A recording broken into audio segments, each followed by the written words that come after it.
It's shooting high.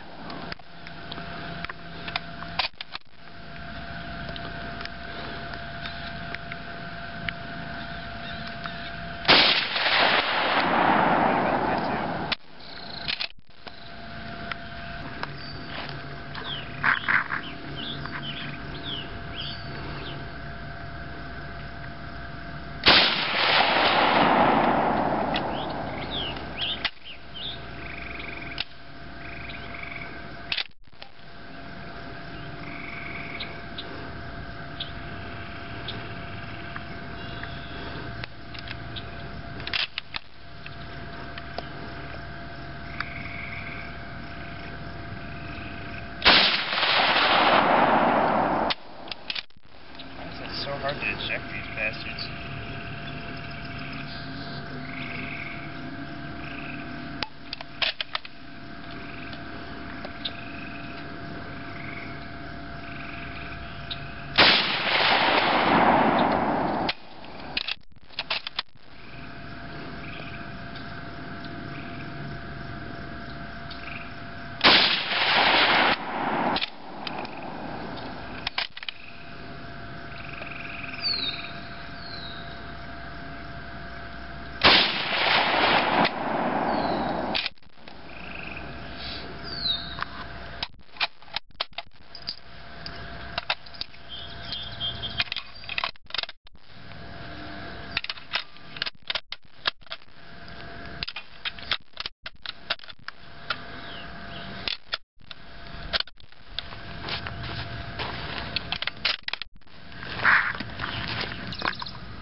This is my number 4 Mk1 Enfield. This is a long branch number 4 Mk1, so it's a Canadian rifle. Bought this a couple years ago, only fired it a couple of times. It had an issue with the safety. The safety was really loose. Every time I fired it, it would fling back and stay there, so I wouldn't be able to operate the bolt without flipping the safety off again. And that got really annoying, so I only shot it like 5 times when I first got it, and it's been in the closet for like the last 2 years. Finally took it out today to put some rounds through it. This is probably one of the fastest bolt action rifles produced. The bolt cycles so smoothly, it cocks on closed. Very nice rifle. The best thing about these rifles, 10-round magazine. You know, that's the highest capacity bolt action rifle that they made pretty much from World War I on up to, well, that's pretty much it. There's World War I, World War II is when they used those. They were even after World War II. They were still in service. Probably one of the best bolt action rifles made. Yeah, that's, I don't know how much of that is debatable, really. It's accurate. Just the firepower you can put out with this rifle is amazing. 10 rounds. I think they were taught to do the mad minute, so 30 rounds or something like that in a minute.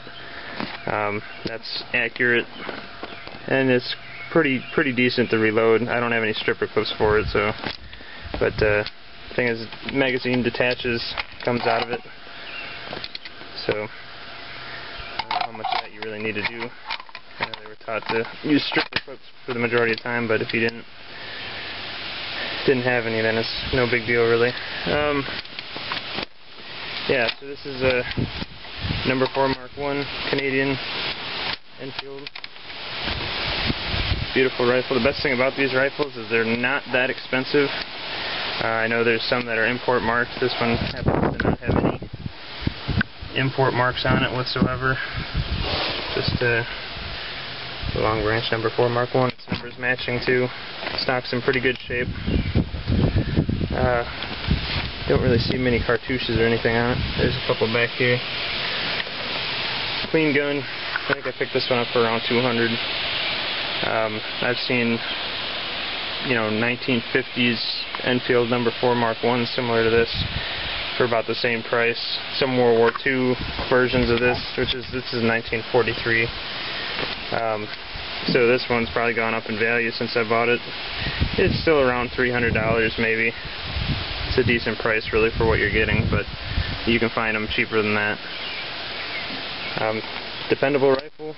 I'd rate it up there with the U.S. rifles. Really, it's just as dependable as the Springfield. The safeties, like mine was really loose. The only thing I did was unscrew this, kind of the retainer for the safety. Unscrew that, take it off, take the pliers, put it on this end, take another pliers, put it over here, and bend this inward, and then screw it back on. It tightens the safety up. So that was how I fixed it. Fired good today. So the bolt itself didn't quite operate all the time very well. I think the cases seemed like they were kind of sticking in the chamber or something. I don't know what the deal is. So otherwise, for the most part, it fired really good. But like I said, the best thing about these rifles is the capacity. They're accurate, and you can get them fairly cheap if you consider $250 to $300 average for the price for a decent one. That's pretty good for military surplus rifles, and I think these rifles will increase in value over the years from here on out. I think it's kind of like years ago you used to be able to pick up Springfields and Garands for fairly cheap. Carbines, all M1 carbines and all that stuff. You could get Mauser K98s, perfect example. You could get not even $100 maybe. That was probably a decade ago or so.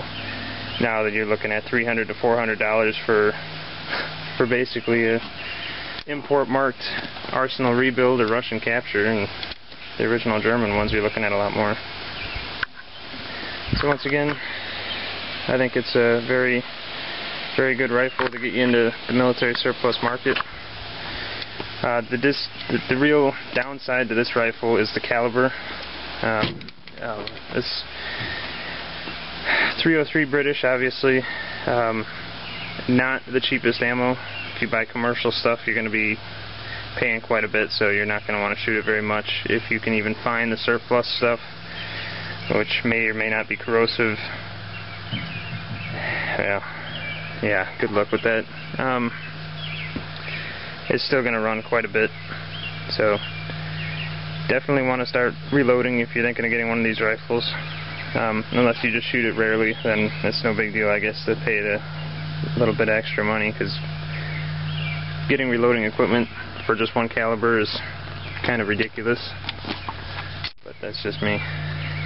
But I have die sets in these. I haven't reloaded any yet. Haven't shot it enough to really have a whole lot of brass to reload, but I do have quite a bit. So once again, I recommend getting a No. 4 Mk1 if you want to get into military rifles.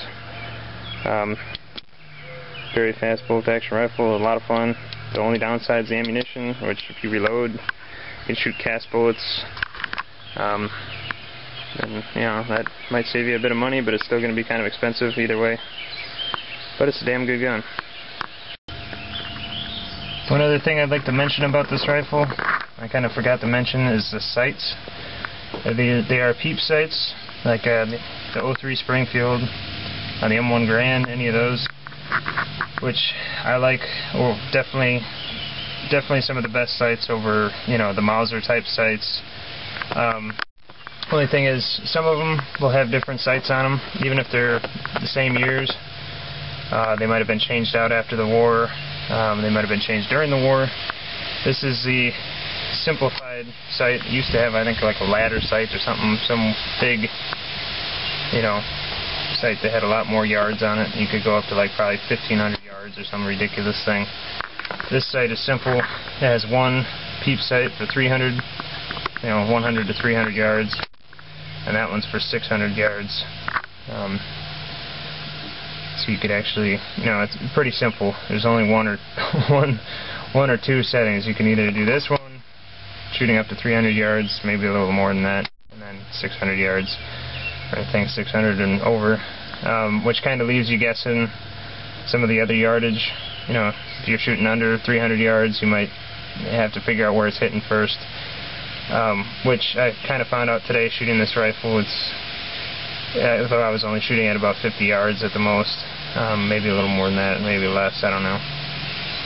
And it kind of leaves you guessing. You gotta try a couple of shots first, see where it's hitting, then you kind of get the hang of it. But yeah, the sights are very nice. I don't know if you can really see through there. It's kind of hard to tell with this camera, but that's one big advantage of this rifle also over like Mausers, I think. I still like the 03A3 Springfield sights the best. It has a very fine front sight. This one actually isn't too bad either. The front sight on this is a pretty thin little square, or rectangle, whatever you want to call it, little post. But not too bad. So that's another advantage of this rifle.